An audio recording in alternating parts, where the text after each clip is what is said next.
हमारे सुरक्षा बल के जवानों ने गोलीबारी में 27 कुख्यात नक्सली न्यूट्रलाइज किए हैं। वो हमारे जवान भी शहीद हुए हैं, उनको नमन करते हैं। नक्सल आंदोलन की रीढ़ कहा जाने वाला माओवादी का महासचिव कार्यवाही में ढेर किया गया है। ये बसवा राजू उर्फ गगन्ना 3.25 करोड़ रुपए का इनामी था। यह बहुत बड़ी सफलता है। नक्सलवाद को एक बड़ा झटका लगा है, नक्सलवाद का कमर टूटा है। हमारे जवान बड़े मुस्तैदी से नक्सलवाद के खिलाफ में लड़ रहे हैं। सैकड़ों की संख्या में नक्सली आत्मसमर्पण भी किए हैं। 1.5 साल में जब से सरकार में आए हैं तब से बस्तर क्षेत्र में माओवाद को समाप्त करने के लिए लगे हुए हैं और हमारे केंद्रीय और छत्तीसगढ़ पुलिस के जवानों के बदौलत असाधारण सफलता भी हासिल हो रही है और लगातार ऑपरेशन हो रहे हैं, आप सब लोगों को मालूम है, और उसमें हम लोगों को सफलता भी मिल रही है। इसी तरह से कल हमें एक बड़ी सफलता मिली है। हमारे सुरक्षा बल के जवानों ने नारायणपुर के अबुझमाड़ इलाके में गोलीबारी में 27 कुख्यात नक्सली न्यूट्रलाइज किए हैं। इसमें 2 हमारे जवान भी शहीद हुए हैं, उनको नमन करते हैं। नक्सल आंदोलन की रीढ़ कहा जाने वाला माओवादी का महासचिव और पुलिस ब्यूरो का सदस्य बसवा राजू उर्फ गगन्ना इस कार्यवाही में ढेर किया गया है। इसकी गिनती माओवादियों में नंबर 1 के रूप में होती थी। ये बसवा राजू उर्फ गगन्ना 3.25 करोड़ रुपए का इनामी था। इसमें छत्तीसगढ़ सरकार द्वारा 1 करोड़, गृह मंत्रालय भारत सरकार द्वारा 1 करोड़, एनआईए द्वारा 50 लाख, आंध्र प्रदेश सरकार द्वारा 25 लाख और उड़ीसा सरकार द्वारा 25 लाख का इनाम घोषित था। 3 दशकों में पहली बार हुआ कि जनरल सेक्रेटरी रैंक का कोई माओवादी न्यूट्रलाइज किया गया है।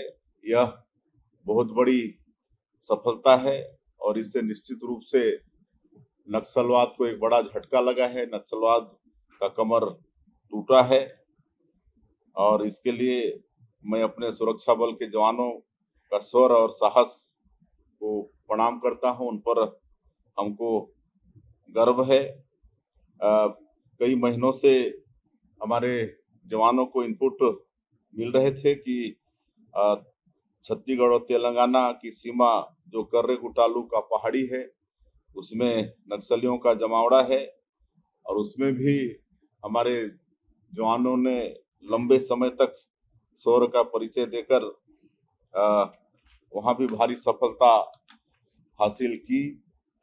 मैं स्वयं कर्रेगुड़ा के पास वाले कैंप में गया था गलगम में और उन जवानों से मुलाकात की थी, उनसे वार्तालाप भी किया था और उन्होंने जो 21 दिनों तक ऑपरेशन किया और कैसे कैसे कठिनाई सहे वो सब उनसे वार्तालाप हुआ। तो इस तरह से हमारे जवान बड़े मुस्तैदी से नक्सलवाद के खिलाफ में लड़ रहे हैं और इसमें कहीं ना कहीं डबल इंजन की सरकार है उसका भी लाभ है और हमारे देश के यशस्वी गृह मंत्री अमित शाह जी 1.5 साल में कई बार छत्तीसगढ़ में आए हैं, हमारे जवानों के साथ मुलाकात की है, उनके साथ भोजन किए हैं, उनका हौसला अफजाई किए हैं और इस सब के कारण भी हमारे जवान बड़े मुस्तैदी से लड़ पा रहे हैं। हम स्वयं एक नक्सली कैंप में एक रात गुजारे थे। हमारे प्रदेश के ऊर्जावान गृह मंत्री ये भी लगातार उनके संपर्क में रहते हैं और उनका मनोबल हमेशा बढ़ा रहता है और बड़ी मुस्तैदी से नक्सलवाद के साथ वो लड़ पा रहे हैं। और हम लोग जैसा आदरणीय गृह मंत्री जी ने कहा कि हम लोग शुरू से ही नक्सलियों को आह्वान करते रहे कि आप हिंसा छोड़िए, गोलीबारी की ये भाषा छोड़िए, विकास की मुख्यधारा से जुड़िए। आपके साथ सरकार न्याय करेगी, आप लोगों को अच्छा पुनर्वास देंगे और इसका परिणाम भी सामने आया है। काफी संख्या में, सैकड़ों की संख्या में नक्सली आत्मसमर्पण भी किए हैं और उनके लिए सरकार के तरफ से अच्छे काम हो रहे हैं। उनको स्किलिंग करा रहे हैं ताकि आगे उनका आजीविका ठीक से चले। उनके बच्चों को नौकरी देने का भी काम कर रहे हैं। कोई इनामी नक्सली अगर सरेंडर करता है तो उसको शहरी क्षेत्र में 4 डिसमिल और ग्रामीण क्षेत्र में 1 हेक्टेयर कृषि जमीन देने का भी हमारे पुनर्वास नीति में व्यवस्था है। तो इस सब के कारण हम लोग उनके साथ अच्छा, जो आत्मसमर्पण कर रहे हैं उनके साथ अच्छा न्याय भी दे पा रहे हैं।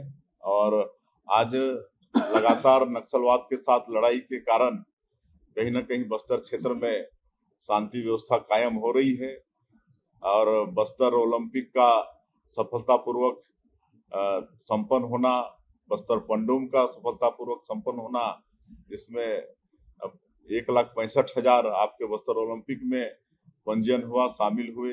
बस्तर पंडुप में भी 47,000 लोग शामिल हुए। तो ये सब प्रमाण है कि उस क्षेत्र के लोग अब नक्सलवाद से मुक्ति चाहते हैं और विकास की मुख्यधारा से जुड़ना चाहते हैं।